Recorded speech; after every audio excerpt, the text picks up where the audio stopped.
Bulgaria is one of those European countries that keeps giving with the more attention you pay it. Tracian gold, Ottoman mosques, Byzantine monasteries, the Black Sea coast, rose valleys, a medieval fortress on a river bend that looks straight out of a fairy tale, and Plovdiv, maybe the most enjoyable city in the Balkans to just spend time in. Welcome to Optimized Travel Destinations. My name is Ricky and I am part of the Optimized Travel team. We help travelers plan amazing trips through our concierge service, and our team has put together the absolute best places Bulgaria has to offer. These are the 10 best places to visit in Bulgaria. Let's start the countdown. Number 10. Belogradchik.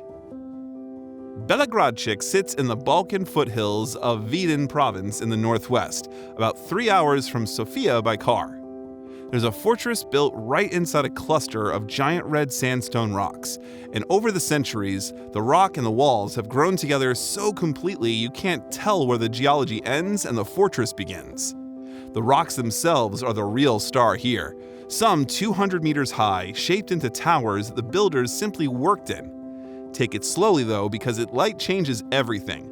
The late afternoon turns the sandstone the color of hot coals.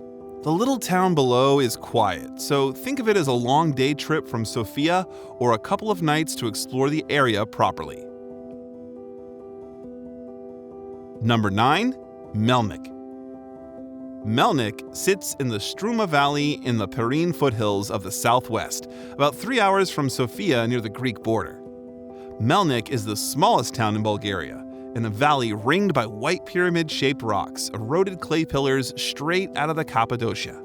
Old revival houses cling to the cliffs over wine cellars cut into the rock, and the local grape makes a wine that grows nowhere else. The Grand Merchant House above town is the one to see.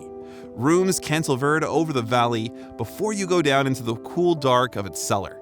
It's an easy weekend from Sofia or a stop en route to Greece, and one night is enough to have it to yourself in the morning. Number 8. Koprivshtitsa. Koprivshtitsa sits in the Sredna Gora mountains of central Bulgaria, about 2 hours east of Sofia by train. This is a Bulgarian revival town so carefully preserved that it feels almost unreal. In the best way, because the houses aren't museum pieces, people actually live in them. They're painted in deep blues, yellows, and reds. The streets are cobblestoned, and the carved wooden interiors are among the finest anywhere in the country. A few houses are open to visit, and the one you can't skip has a carved and painted reception ceiling that's genuinely extraordinary, hinting at a merchant wealth surprising for somewhere this small and remote. Koprivshtitsa is surrounded by the rose-growing hills of the Sredna Gora, so if you can, come in May or June at the harvest when the air turns sweet. Number 7. Kazanlak and the Rose Valley. The Kazanlak Rose Valley runs along the Tunja River in central Bulgaria, about 3 hours east of Sofia. Bulgaria produces one of the world's rose oil, almost all from this one valley, and in May and June, when the Damascene rose bloom, the whole place smells amazing. The Rose Festival in early June brings the harvest ritual and a parade in traditional dress, the real thing, and the whole community joining in. And there's an ancient Tracian tomb here with the best preserved murals in the country, still vivid after 2,000 years. The roses are the reason to come in spring, but the history and landscape make it worth any time, so give it a full day. Number 6. Nessebar. Nessebar sits on a tiny peninsula on the Black Sea coast in Burgas province, about 4 hours east of Sofia, right by the Sunny Beach Resort. Nessebar is an old town on a small peninsula connected to the coast by a causeway, with more medieval church ruins than anywhere else in Bulgaria.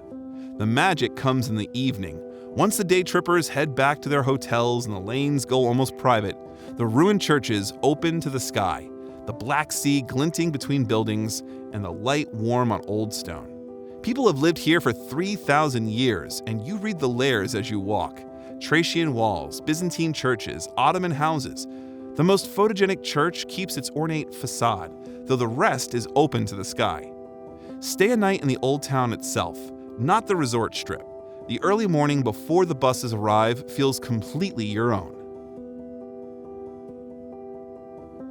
Number 5. Bansko.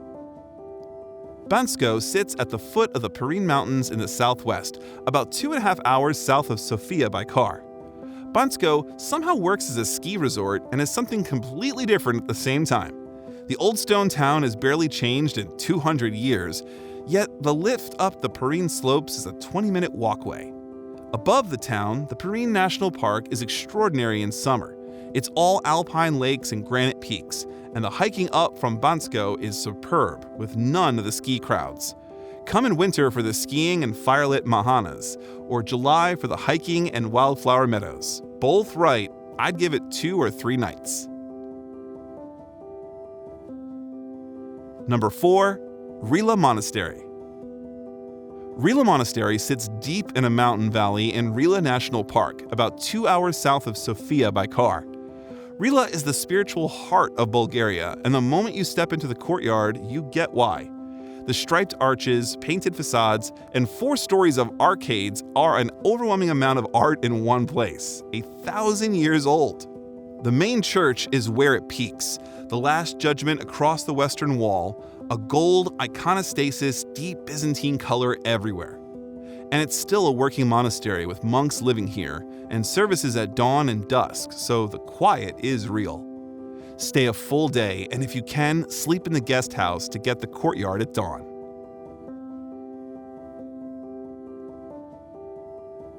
Number 3. Veliko Tarnovo. Veliko Tarnovo sits in the Yantra Valley in the central northern Bulgaria, about 220 kilometers northeast of Sofia. The whole city is built on cliffs above a river that loops almost all the way around a rocky promontory, and on that promontory sits the fortress of Saravets. From the right spot across the valley, the scene is pure drama. The walls following the edge cliff, the church at the summit, the river wrapping 3 sides of it. Climb up to the church at the top of the fortress for the best view in central Bulgaria, the whole city and river valley below. Go late afternoon when the light's on the water. And on summer evenings, there's a sound and light show projected onto the walls, which sounds kitsch, but is genuinely moving when you're standing in the dark beneath the lit battlements. Down in the old town, the Craft Market Street has been a working artisan quarter for centuries. Real potters and silversmiths and woodcarvers rather than a tourist reconstruction, and you can wander straight through the workshops. I think Veliko Tarnovo as one of the best city settings in the country, so give it at least 2 nights. Number 2. Sofia. Sofia sits in a mountain-ringed valley in western Bulgaria with direct flights from across Europe. Sofia has been the capital for centuries, but it wears its history in layers rather than putting it on a show. You'll be walking down a modern street, and then suddenly there are Roman walls under a glass underpass below your feet. The ancient city of Serdica right there. The great gold-domed Alexander Nevsky Cathedral is free to walk into. And on Sunday mornings, the square outside fills with an antique market selling everything from Soviet medals to Byzantine icons to embroidered tablecloths. On the edge of the city, the tiny Boyana Church is a UNESCO site whose medieval murals are among the finest in Eastern Europe. Real human faces, rather than stylized Byzantine figures, which was extraordinary for the time. Visits are timed and limited, and the paintings are simply exceptional. Then, Vitosha Mountain starts almost at the city edge, so a cable car or a 45-minute walk lifts you above the tree line for one of the best urban mountain views in Europe. My favorite Sofia afternoon is the antique market, then the cathedral, then coffee on Vitosha Boulevard watching the city go by. 2 full days work well. The center and out to Boyana one day, Vitosha and the neighborhoods the next. Before I reveal number 1, a quick word about optimized travel. Planning a Bulgaria trip sounds simple until you realize how far apart the highlights sit, from the Black Sea coast to the mountain monasteries to the Rose Valleys.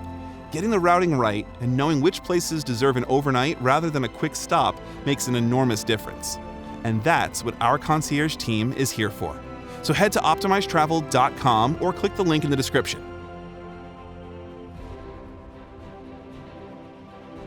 Number 1. Plovdiv. Plovdiv sits on the Maritsa River on the Thracian plain of south-central Bulgaria, about 2 hours east of Sofia by direct train. Plovdiv is my favorite city in Bulgaria. The old town is built over rocky hills, and the 18th century revival houses lean right out over the cobbled lanes. Their upper floor is cantilevered above your head as you walk, and every turn gives you another facade in blue or yellow or white and another view across the city. The old town is really meant to be wandered slowly with no particular destination, because the houses themselves are the point, the painted facades stacked along the lanes. The Kapana Quarter, the old craftsman's district, has become Plovdiv's creative neighborhood. It's all street art and independent cafes and little bars, and a Friday evening there is just plain fun. The Roman theater is the image of Plovdiv, 2,000 years old, still intact, still in use. So get there early before the tour groups. The view from the stage across the city to the mountains is exactly as good as the photos. Give it at least 2 full days, the old town and the Roman theater first, then Kapana, the market, and the hills above the city. These were the 10 best places to visit in Bulgaria, from the rock fortress at Belogradchik and the rose fields at Kazanlak, all the way to the Rila Monastery and the mountains and the old streets of Plovdiv. Bulgaria is one of Europe's most genuinely rewarding destinations, and much of it still feels remarkably undiscovered. If you're ready to start planning, head to optimizetravel.com. Our team is ready to help you build the perfect Bulgarian itinerary. And let me know in the comments, would you start with Plovdiv or go straight to Rila Monastery? Drop it below, we read every single one. And if you found this useful, don't forget to subscribe. We cover the world's best destinations every week, and we'd love to have you along.